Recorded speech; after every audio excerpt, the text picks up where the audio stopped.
Hello and welcome to SPMIS Academy. Today we'll analyze important newspaper articles of 18th October 2024.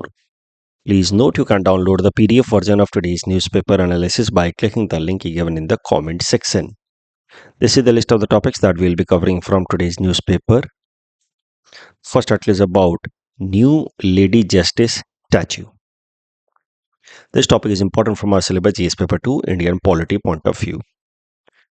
तो देखिए lady justice statue जिसको हम लोग हिंदी में कहते हैं न्याय की मूर्ति आपने जरूर देखी होगी।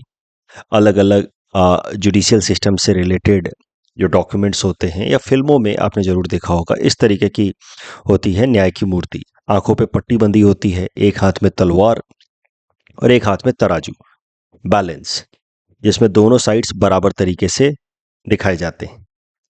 ये जो लेडी जस्टिस स्टैचू हुआ करता था, जो इंडियन जुडिशियल सिस्टम के वैल्यूज को रिफ्लेक्ट करता था, उसको अब बदल दिया गया है। ये लेडी जस्टिस का स्टैचू मेनली बनाया गया, इरेक्ट किया गया एट जजेस library at the supreme court, और फिर इसको अलग अलग जगहों पे पिक्टोरियल रिप्रेजेंटेशन में दिखाया जाता है।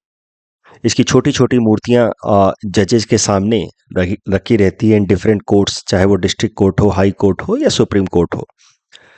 तो ये जो न्याय की मूर्ति है इसको अब बदल दिया गया है। ये न्याय की मूर्ति बेसिकली सिंबलाइज करती है the values for which our Indian judicial system stand. तो ट्रेडिशनली जो न्याय की मूर्ति थी, लेडी जस्टिस की जो स्टैच्यू थी, वो ब्लाइंड फोल्डेड थी, एक हाथ में स्वॉर्ड था और दूसरे हाथ में बैलेंस था। अब उसको बदल दिया गया है। बैलेंस यानी कि तराजू तो है, इसमें दोनों साइड्स को बराबर दिखाया गया है, बट तलवार की जगह पे संविधान को ला दिया गया है, कॉन्स्टिट्यूशन की बुक को ला दिया गया है और आंखों से पट्टी हटा दी गई है। ये जो बदलाव किया गया है, जो जजेस library at the supreme court में जो स्टैचू को बदला गया है और अलग अलग जगहों पे जो पिक्टोरियल रिप्रेजेंटेशन होगा लेडी जस्टिस के स्टैचू का, this change has been done in order to do away with the colonial legacy.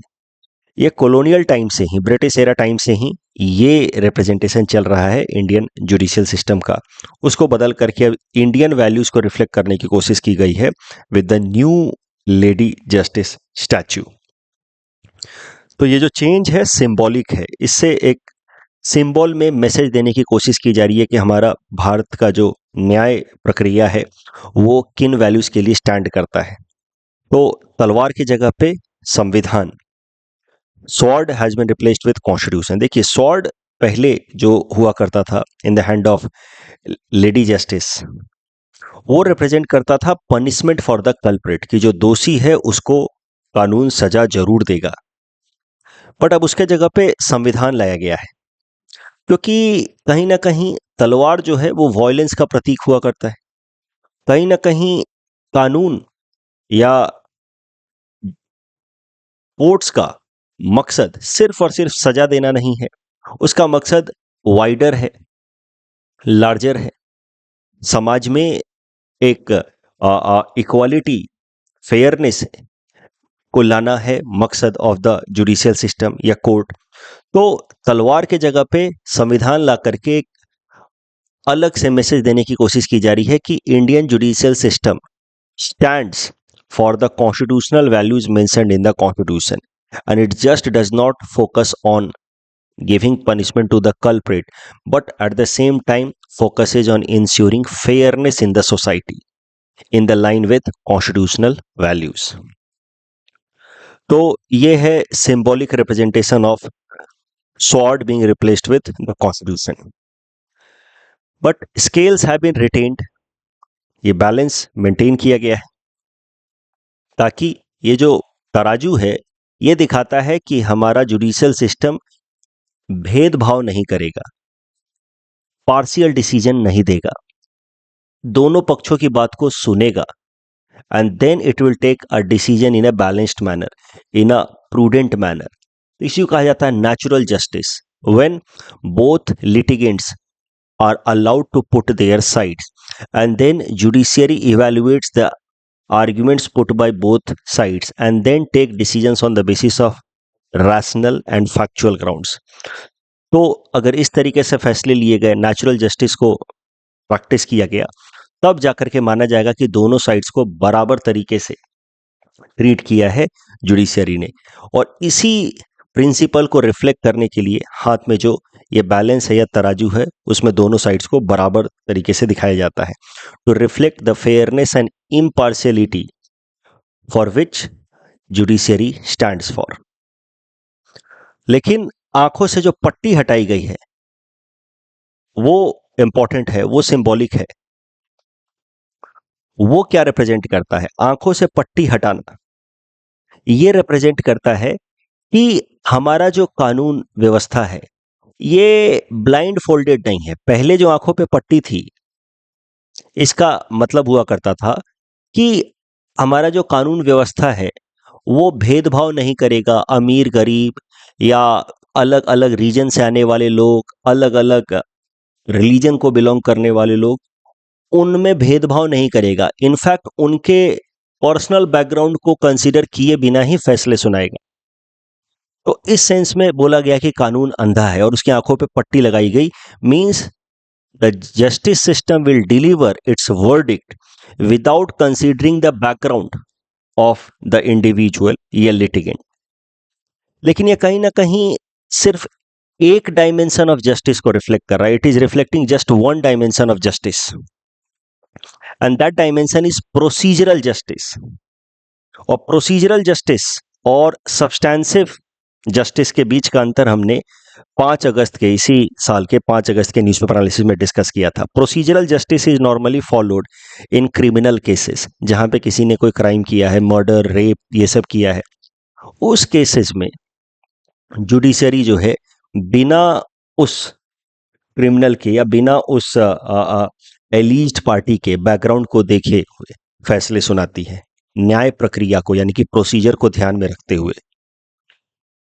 But हमारे देश के अंदर जो जस्टिस या इक्वालिटी का कॉन्सेप्ट है वो सिर्फ प्रोसीजरल तो है नहीं, वो सब्सटैंसिव भी है। आर्टिकल 14 ऑफ द कॉन्स्टिट्यूशन, मैं मान के चल रहा हूं कि आप पॉलिटी पढ़ चुके हैं, तो आर्टिकल 14 ऑफ द कॉन्स्टिट्यूशन, वहां पे इक्वालिटी के 2 डायमेंशन बताए गए हैं, equality before law and equal protection of law. Equality before law is procedural in nature, but equal protection of law is substantive in nature. Equality before law is guided by the idea of everyone will be treated equally. उसके लिए कानून की आंखों पे पट्टी लगाई गई, ये रिफ्लेक्ट करने के लिए। But equal protection of law, जो दूसरा डायमेंशन है इक्वालिटी का या substantive equality, it stands for the idea of equal should be treated equally, unequal should be treated unequally.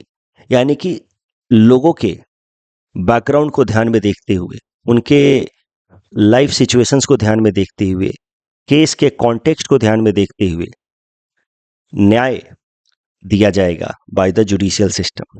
तो इसलिए कानून अंधा नहीं है, कानून सब कुछ देखेगा, देख करके सोच समझ करके बिना किसी भेदभाव के वो अपने फैसले सुनाएगा।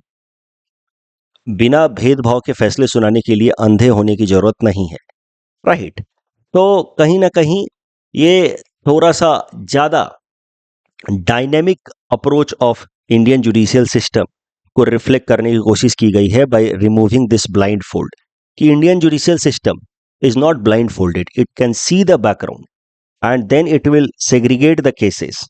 In criminal cases, it will follow procedural justice and gives decisions on the basis of the concept of equality before law. सबको बराबर ट्रीट करेगा.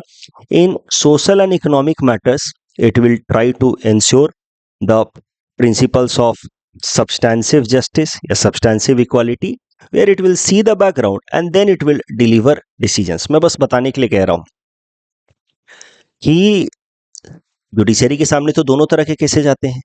एक केस आया मर्डर का, रेप का, यानी कि क्रिमिनल केसेस, उसमें जुडिशरी बिना बैकग्राउंड देखे उसको फैसले सुनाने हैं, प्रोसीजर को ध्यान में देते हुए कि अच्छा आपने ये क्राइम किया है, आपको अभी ये सजा मिलनी चाहिए। बट ऐसे केसेस भी तो सामने आते हैं रिजर्वेशन पॉलिसी से संबंधित, कि 10% रिजर्वेशन दिया गया है फॉर EWS, अब ये संविधानिक है कि नहीं है। अब वहां पे जुडिशरी को ब्लाइंड फोल्डेड हो करके सिर्फ प्रोसीजर पे फॉलो नहीं करना है कि नहीं ये तो डिस्क्रिमिनेशन है, everyone should be treated equally, आप किसी भी बैकग्राउंड से हो, एग्जाम में कट ऑफ मार्क्स को आप पास करेंगे तभी तो आपका सिलेक्शन होगा, that would be procedural justice. And if in certain cases matters जहां पे सोशल इकोनॉमिक इश्यूज डिस्कस किया जा रहा है, वहां पे अगर प्रोसीजरल जस्टिस को फॉलो किया गया तो in the attempt of coming up with justice we may end up having injustice. इसी के लिए जस्टिस या इक्वालिटी का दूसरा डायमेंशन भी दिया गया आर्टिकल 14 में, इक्वल प्रोटेक्शन ऑफ लॉ। और वहां पे जुडिशियरी को, सोशो इकोनॉमिक मैटर्स में जुडिशियरी को लोगों के बैकग्राउंड को भी देखना चाहिए और उस बेसिस पे फैसले सुनाने चाहिए कि हाँ ठीक है, आप मार्जिनलाइज्ड कम्युनिटी से आते हैं तो आपको थोड़ा सा प्रेफरेंशियल ट्रीटमेंट मिलना चाहिए। And this preferential treatment should not be considered as discrimination. This should not be considered as violation of right to equality. Rather, it should be considered as equality only, but substantive sense में. Equal protection of law. Equal should be treated equally, unequal should be treated unequally. तो ये जो तराजू वाली बात है या sword वाली बात है, ये तो आपको आराम से समझ आ गई। ये जो आंखों पे ब्लाइंड फोल्ड को हटाया जा रहा है, ये ज़्यादा इंपॉर्टेंट है, ज़्यादा सिंबॉलिक है। ये ब्लाइंड फोल्ड हटाना बता रहा है कि हमारी जुडिशियरी अब ज़्यादा प्रोएक्टिव और डायनेमिक तरीके से काम कर रही है और वो अब सिर्फ प्रोसीजरल जस्टिस पे फोकस नहीं कर रही है, सब्सटेंसिव जस्टिस पे फोकस कर रही है। और वो सिर्फ इक्वालिटी बिफोर लॉ नहीं देखती है, इक्वल प्रोटेक्शन ऑफ लॉ भी इंश्योर कराती है। साथ ही साथ आपको एक बात और जाननी चाहिए कि कॉलोनियल एरा की जो लेगेसी है या उसका जो इन्फ्लुएंस है ओवर जुडिशियल सिस्टम, उसको दूर करने के लिए जब हमारे जुडिशरी के एस्टैब्लिशमेंट के 75 ईयर्स हुए इस साल, तो उस दौरान प्रेसिडेंट ऑफ इंडिया ने इंडियन जुडिशरी के लिए नया फ्लैग और नया इंसिग्निया भी अडॉप्ट किया। ये जो नया फ्लैग आप देख रहे हैं ब्लू कलर का, इसमें सेंटर पे हमारे संविधान को रिप्रेजेंट किया गया है और फिर वहां पे एक फ्रेज भी लिखा हुआ है, यतो धर्मस ततो जया। यह फ्रेज लिखा गया है इन देवनागरी स्क्रिप्ट। यथो धर्मस्तो जया, ऊपर लिखा हुआ है सुप्रीम कोर्ट ऑफ इंडिया। यह हो गया फ्लैग। और एक इंसिग्निया मतलब सिंबल, प्रतीक भी सुप्रीम कोर्ट के लिए अलग से अक्वायर किया गया है, उसमें भी यही बातें लिखी गई हैं। यतो धर्मस्थो जय सुप्रीम कोर्ट ऑफ इंडिया। ये जो यतो धर्मस्थो जय लिखा गया है देवनागरी स्क्रिप्ट में, इसका मतलब है जहां धर्म होता है वहीं विक्ट्री होती है। वेयर देयर इज धर्म देयर इज विक्ट्री। इस टॉपिक डिस्कशन के बेसिस पे प्रीलिम्स प्रैक्टिस क्वेश्चन हमने आपको दे रखा है। Please attempt this question and submit the answer in the comment section. The next article is about marital rape exception. ये टॉपिक काफी इंपॉर्टेंट है जीएस पेपर 1 इंडियन सोसाइटी के लिए, GS paper 2 governance, GS paper 4 ethics and integrity and even political science international relations के optional students के लिए भी important है, specially from feminism topic. Marital rapes होता क्या है? Forcing spouse to have sex without consent is considered as marital rape. In general, the problem of marital rape is seen in India, where the husband forces himself over his wife. That is a general phenomena witnessed. Marital rape में वैसे it can happen otherwise also, but in general the phenomena that is witnessed is husband forcing himself against the wife. And this kind of act, marital rape, is against dignity of a woman. Problem क्या है कि हमारे criminal justice system में marital rapes have not been considered as a criminal offence. जो पहले IPC हुआ करती थी, जिसमें section 375 dealt with the crime of rape, उसमें एक्सेप्शन था with respect to marital rapes. Marital rape was not considered as a criminal offence under IPC. अब IPC को हटा करके लाया गया भारतीय न्याय संहिता, वहां पे भी इस एक्सेप्शन को कंटिन्यू किया गया है। भारतीय न्याय संहिता के अंदर सेक्शन 63 है, जहां पे रेप केसेस में एक्सेप्शन की बात की गई है।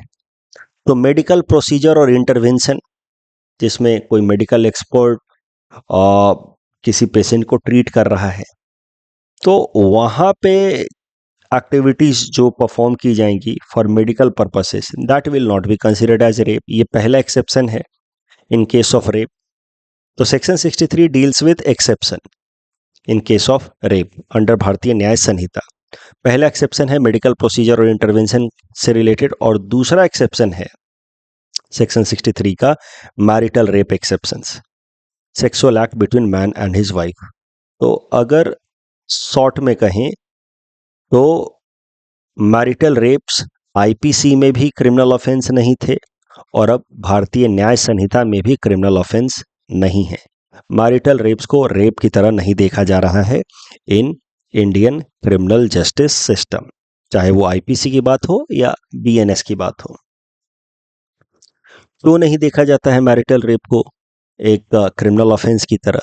क्यों मैरिटल रेप को एक्सेप्शन की तरह रखा गया है? उसके पीछे कुछ आर्ग्यूमेंट्स दिए जाते हैं। सबसे पहला, the possibility of misuse of law. देखिए, डाउरी केसेस की जैसे बात की जाए तो dowry cases are very stringent in our country, but कई दफा इस कानून का, dowry law is very stringent in our country. अगर जो विक्टिम है वो अगर कंप्लेन कर देती है तो ग्रूम साइड से, यानी कि उसके हस्बैंड साइड से जिन जिन लोगों के अगेंस्ट वो कंप्लेन करती है, सारे लोगों के अगेंस्ट एक्शन लेगी जुडिशियरी। इतना स्ट्रिंजेंट लॉ है डाउरी लॉ। पर डाउरी लॉ का बहुत बार मिसयूज होता हुआ भी पाया गया है हाल फिलहाल में। Even supreme court has said once कि dowry law is becoming extortionist in nature, जहां पे द ब्राइड और the bride side is misusing this law in order to harass the groom side. तो ऐसी ही कुछ पॉसिबिलिटी बन जाएगी मिसयूज की अगर मैरिटल रेप्स को भी क्रिमिनल ऑफेंस बना दिया गया तो। ये पहला आर्गुमेंट दिया जाता है in favour of marital rape exceptions. दूसरा है बर्डन ऑफ प्रूफ का। Sexual intercourse is integral part of any marriage, तो वहां पे फिर ये साबित कर पाना कि which sexual intercourse was out of consent and which was without consent becomes very difficult. So वो फैक्चुअल या प्रूफ देना for rape in such cases becomes very very difficult. But marital rape exceptions को criticise भी किया जाता है on different grounds. सबसे पहला क्रिटिसिज्म है कि this differentiation between married and unmarried women is illogical differentiation. इसके लिए एक टर्म इस्तेमाल होता है अनइंटेलिजिबल डिफरेंशिया। देखिए, rape is rape, either it is committed against a married और unmarried women, either it is committed by a man who happens to be husband और someone else. एक आर्ग्यूमेंट है कि rape is an act of violence and it must be considered as a criminal offence and dealt accordingly. दूसरा, marital rape exception जो हैं, अभी भी हमारा जो कानून है, कानून व्यवस्था है, उसका पैट्रियार्कल नेचर को रिफ्लेक्ट करता है। तो पीएसआईआर ऑप्शन स्टूडेंट्स, आपने पढ़ रखा है फेमिनिज्म टॉपिक में कि कैसे सोसाइटी या इवन क्रिमिनल जस्टिस सिस्टम वो पैट्रियार्की को सपोर्ट करता है डायरेक्टली और इनडायरेक्टली, ऐसा मानते हैं सेकेंड वेव वाले फेमिनिस्ट्स। तो वही आइडिया यहाँ रिफ्लेक्ट होते हुए दिख रहा है कि कहीं ना कहीं women are being considered as property of men post marriage and after marriage. कहीं ना कहीं ये कानून मैरिटल रेप एक्सेप्शन रिफ्लेक्ट्स कि women have no autonomy over her own body after marriage. Marital rape exception का जो प्रोविजन है हमारे क्रिमिनल जस्टिस सिस्टम में, ये कॉलोनियल एरा से ही चला आ रहा है। तो it can be considered as a colonial relic and reflection of Victorian morality. तो विक्टोरियन मोरालिटी क्या है, थोड़ा वो समझते हैं। देखिए, queen Victoria reigned over Britain from 1837 to 1901, और उनके रेजीम के दौरान जो कानून बनाए गए वो काफी ऑर्थोडॉक्स और रेग्रेसिव बनाए गए। सोशल और मोरल वैल्यूज जो है वो काफी ऑर्थोडॉक्स और कंजर्वेटिव नेचर के थे।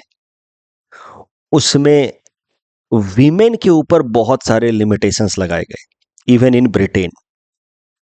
तो इसीलिए उस दौरान जो भी कानून बनाए गए, ऑर्थोडॉक्स कंजर्वेटिव कानून, उनको कभी कभार कहा जाता है रिफ्लेक्शन ऑफ विक्टोरियन मोरालिटी। तो Victorian morality is used in negative sense.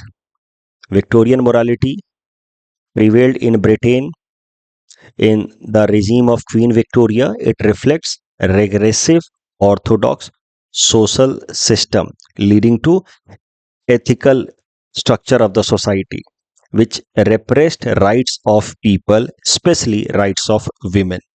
और विक्टोरियन मोरालिटी जब ब्रिटेन में प्रिवेल हो रहा था तो उसी का इम्पैक्ट कहीं ना कहीं भारत में भी देखने को मिला, because India was colonised by Britishers. और भारत के कई सारे कानून ब्रिटिशर्स ने बनाए जिसमें विक्टोरियन मोरालिटी रिफ्लेक्ट होता है, और हम आज तक उनमें से कुछ कानून को सस्टेन कर रहे हैं। That is leading to conservative outlook in our Indian criminal justice system या legal system, and one such example is this marital rape exception. तो ब्रिटिश लॉ में during Victorian era marital rapes were having exception, but they have done away with it now. But during Victorian era, it was part of Victorian morality. This marital rape exception under English law during Victorian era can be considered as manifestation of doctrine of coverture. Doctrine of coverture ये term याद रखेंगे तो ethics में answer लिखने में या एसे में आपको अपने आर्गुमेंट बिल्ड करने में फायदा मिलेगा। क्या होता है doctrine of coverture, which was integral aspect of Victorian morality. Doctrine of coverture के हिसाब से a married woman loses her independent legal identity. Her identity is now associated with her husband's identity. So doctrine of coverture means now a married woman's identity is covered by her husband's identity.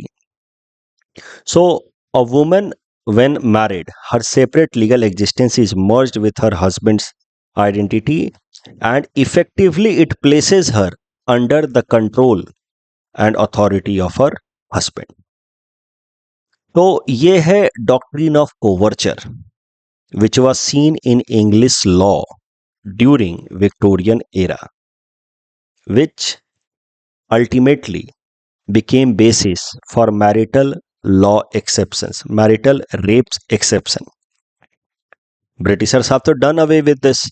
In fact, Britishers have done away with most of the Victorian morality now, including the doctrine of coverture. Now, women there have independent rights even after marriage. Marriage is not considered as subjugation of women under men and becoming their personal property. So they have done away with that.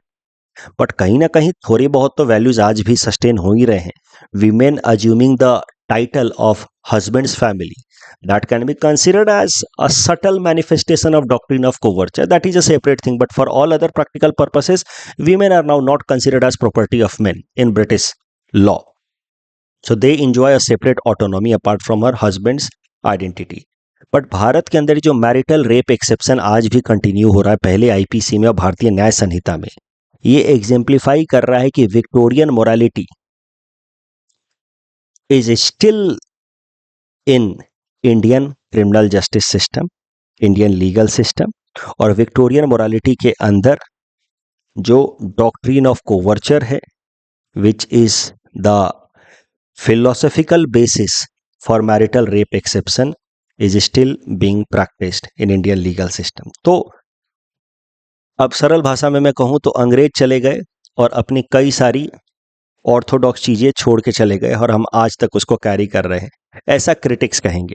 And they से कि this marital law rape exception is colonial relic, reflection of Victorian morality, reflection of doctrine of coverture, putting women subjugated to men after marriage, forcing her to lose her identity, which of course is unethical and it must be done away. तो ये है philosophical argument against marital rape exception, जो ethics paper में और essay में हम इस्तेमाल कर सकते हैं.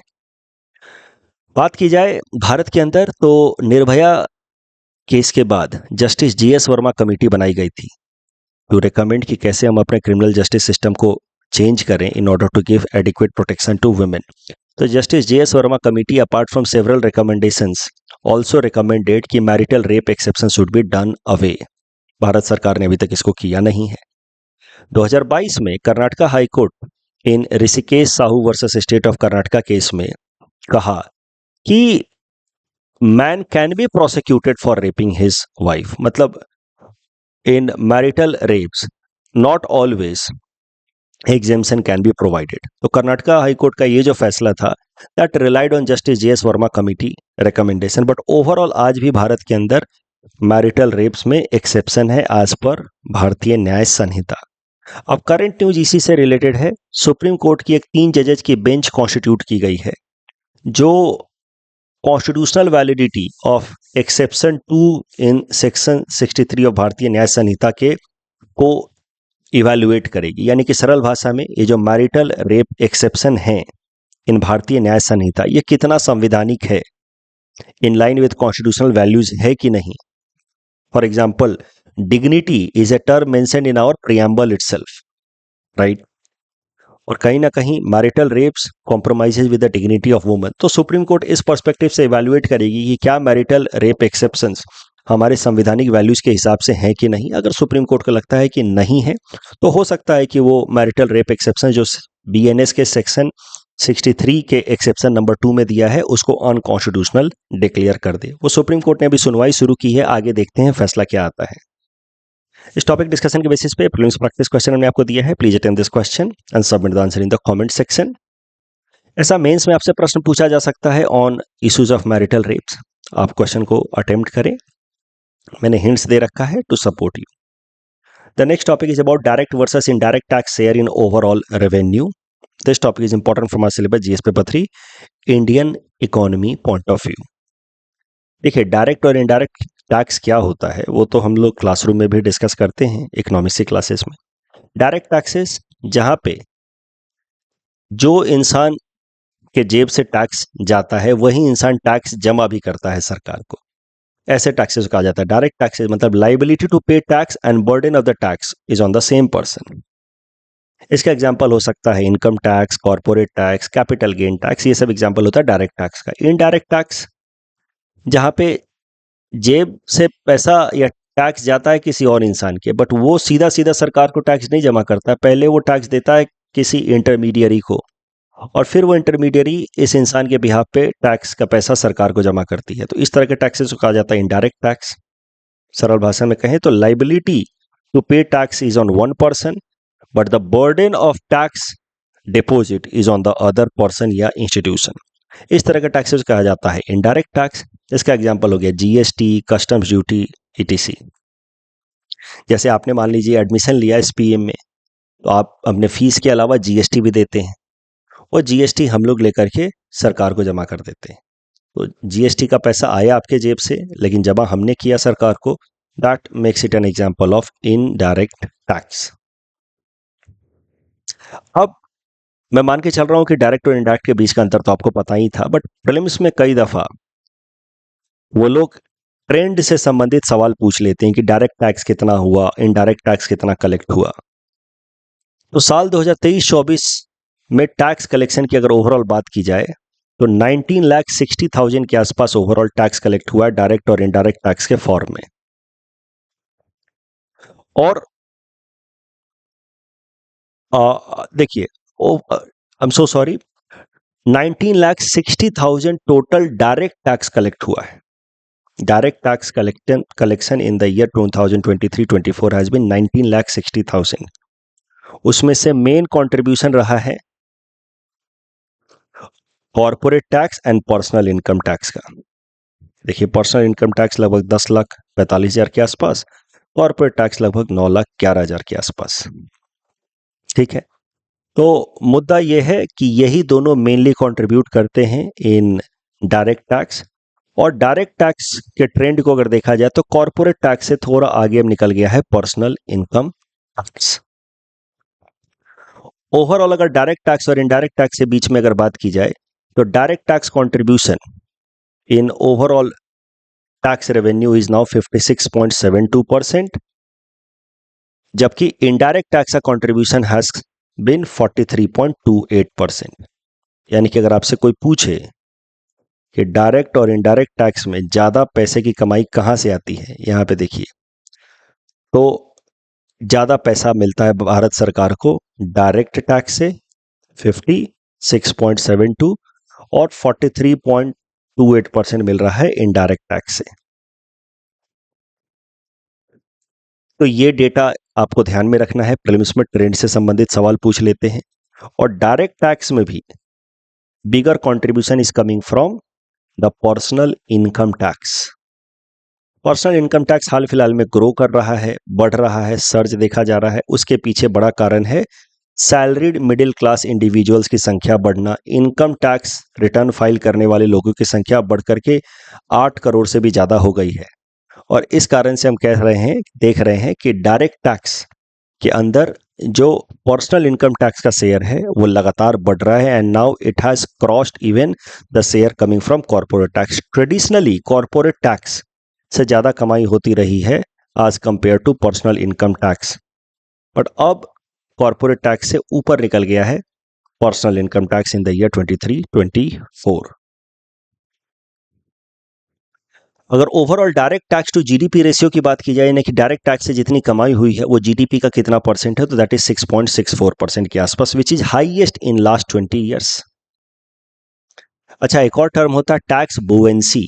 Tax buoyancy is the ratio of tax revenue में growth with respect to GDP growth. तो जिस हिसाब से टैक्स कलेक्शन बढ़ रहा है और जिस हिसाब से जीडीपी बढ़ रहा है, उन दोनों का जो रेशियो उसको कहा जाता है टैक्स बुएंसी। तो टैक्स बुएंसी अगर ज्यादा हो तो वो रिफ्लेक्ट करता है कि टैक्स कलेक्शन देश के अंदर एफिशिएंट हो रहा है। और टैक्स बुएंसी भारत के अंदर बढ़ करके हो गया 2.12 for financial year 2023-24, which indicates कि भारत के अंदर जो टैक्स कलेक्शन है वो अब ज्यादा रोबस्ट तरीके से हो रहा है। Tax collection is increasing at a faster pace. The growth in tax collection is faster as compare to growth in GDP, यानी कि tax collection has become more efficient. इस टॉपिक डिस्कशन के बेसिस पे प्रीलिम्स प्रैक्टिस क्वेश्चन हमने आपको दे रखा है। Please attempt this question and submit the answer in the comment section. The next article is about Supreme Court's verdict on Section 6A of Citizenship Act. This topic is important from our syllabus GS Paper 5 Assam issues point of view. क्या है section 6A of citizenship act, पहले वो समझते हैं, उसकी थोड़ी history देख लेते हैं। देखिए, सिटीजनशिप एक्ट ऑफ 1955 लाया गया भारत सरकार द्वारा एक कानून, जिसके हिसाब से भारत के अंदर किन किन लोगों की को सिटीजनशिप मिल सकती है, वो या कैसे कैसे वो सिटीजनशिप लूज कर सकते हैं, उनके सारे प्रोविजंस लिखे गए हैं। आई जस्ट होप कि आपने इंडियन पॉलिटी में पार्ट 2 पढ़ रखा होगा, article 5 to 11 that deals with citizenship provisions. तो वहां पे बताया गया है कि किन किन तरीके से भारत की सिटीजनशिप मिल सकती है, किन किन तरीके से भारत की सिटीजनशिप लूज की जा सकती है, मतलब कैसे कैसे भारत की सिटीजनशिप टर्मिनेट हो जाएगी। उसी में एक आर्टिकल लिखा हुआ है कि इन प्रोविजंस के अलावा अगर कोई नया प्रोविजन सिटीजनशिप एक्विजिशन या टर्मिनेशन के लिए लाया जाना है, तो that will be brought by the parliament of India through a separate law. Using that provision of constitution only, parliament enacted citizenship act of 1955, जिसमें apart from constitution what should be the criteria या basis for acquisition या termination of citizenship in India, वो सारे provisions mention किए गए हैं। ये citizenship act of 1955 में टाइम टू टाइम अमेंडमेंट्स किए गए हैं। एक मेजर अमेंडमेंट तो आपको पता ही है, दिसंबर 2019 में लाया गया था सिटीजनशिप अमेंडमेंट एक्ट, जिसमें फिर मेनली पाकिस्तान, अफगानिस्तान, बांग्लादेश से आए हुए नॉन मुस्लिम, अगर शॉर्ट में कहें तो, एसेंस में कहें तो, नॉन मुस्लिम जो माइग्रेंट्स हैं बिफोर 2014, उनको सिटीजनशिप दी गई, जिसको लेकर के तमाम प्रोटेस्ट भी हुआ असम के अंदर। वो तो है ही, मुद्दा यह है कि सिटीजनशिप एक्ट 1955 में टाइम टू टाइम कई सारे अमेंडमेंट्स लाए गए हैं। तो एक मेजर अमेंडमेंट लाया गया था 1985 में असम अकॉर्ड के बाद। असम अकॉर्ड आपको पता है, असम के अंदर इलीगल इमिग्रेंट्स के कारण जब इलीगल इमिग्रेंट्स की संख्या बढ़ने लगी, असम के लोकल रिसोर्सेज पे प्रेशर बढ़ने लगा, तो 1979 से लेकर के 85 तक एक मूवमेंट चला असम में, जिसको हम लोग कहते हैं असम मूवमेंट। और उसके बाद भारत सरकार, असम सरकार और representatives, student representatives of Assam movement, उनके बीच में एक ट्राईपार्टाइट एग्रीमेंट साइन हुआ, असम अकॉर्ड 1985 में। तो इस असम अकॉर्ड के बाद सिटीजनशिप एक्ट ऑफ 1955 में एक बदलाव लाया गया था। ने क्या कहा, सिटीजनशिप एक्ट ऑफ 1955 में टाइम टू टाइम कई सारे बदलाव लाए गए हैं, अमेंडमेंट लाए गए हैं। एक अमेंडमेंट तो 2019 में लाया गया था, जिसको लेकर के प्रोटेस्ट चल रहा है। 1985 में भी लाया गया था अमेंडमेंट आफ्टर असम अकॉर्ड। हम उसी से संबंधित अभी पढ़ाई करने वाले हैं। जो 1985 में अमेंडमेंट लाया गया था आफ्टर असम अकॉर्ड, उसकी मदद से section 6A of citizenship act insert किया गया in the constitution, in the citizenship act of 1955। तो 1985 में after Assam accord an amendment was brought in Citizenship Act of 1955. With help of that amendment, Section 6A of Citizenship Act was inserted in Citizenship Act of 1955. इसके हिसाब से जो भी foreigners Assam में inter हुए हैं 1 जनवरी 1966 से पहले, आज पर section 6A of citizenship act, 1 जनवरी 1966 से पहले अगर असम में आए हैं तो they will be considered as ordinary resident of Assam, citizens of India, and they will be given all the rights and obligations of Indian citizens. मतलब they will be treated as an ordinary citizen of India and will be allowed to have residence in Assam. 1 जनवरी 1966 से पहले, 1 जनवरी 1966 से पहले आए हैं तो 1 जनवरी 1966 से लेकर के 25 मार्च 1971 के बीच में अगर आए हैं तो उनको कुछ टर्म्स एंड कंडीशंस पूरे करने होंगे before they get citizenship of India या रेजिडेंटशिप राइट ऑफ असम। एक उसमें से ये है कि they would not be able to vote for 10 years, they will have to live for 10 years. उसके बाद धीरे धीरे उनको एक आर्म सिटीजन्स वाले सारे राइट्स मिलेंगे। तो बेसिकली 25 मार्च 1971 से पहले जो लोग आए हैं उनको भी सिटीजनशिप मिलेगी, but not directly, after certain time period, after fulfilling certain conditions. और जो लोग 25 मार्च 1971 के बाद आए हैं, they will be considered as foreigners and they will be deported out of Assam. This is the section 6A of Citizenship Act inserted in Citizenship Act after amendment in 1985. This amendment was brought after Assam Accord signed in 1985.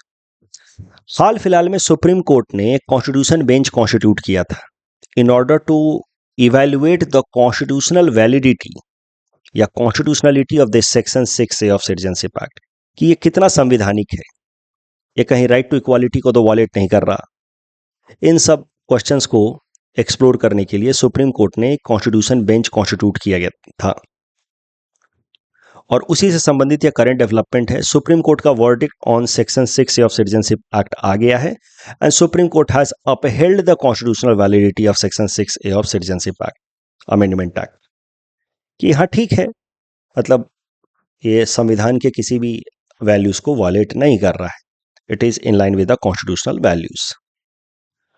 Korean war से संबंधित ये तीसरा statement गलत है जो कल हमने question दिया था, क्योंकि आर्मिस्टिस एग्रीमेंट साइन हुआ था, फॉर्मल पीस ट्रीटी साइन नहीं हुई थी। तो बाकी सारे स्टेटमेंट सही है, correct answer will be C. Europa Clipper से संबंधित तीसरा स्टेटमेंट गलत है क्योंकि वो ऑर्बिटर मिशन है, लैंडर मिशन नहीं है। GHI इसमें पूछा गया नॉट करेक्ट, तो पहला दूसरा स्टेटमेंट नॉट करेक्ट है, तीसरा सही है। That's all from our side for today, thanks for watching.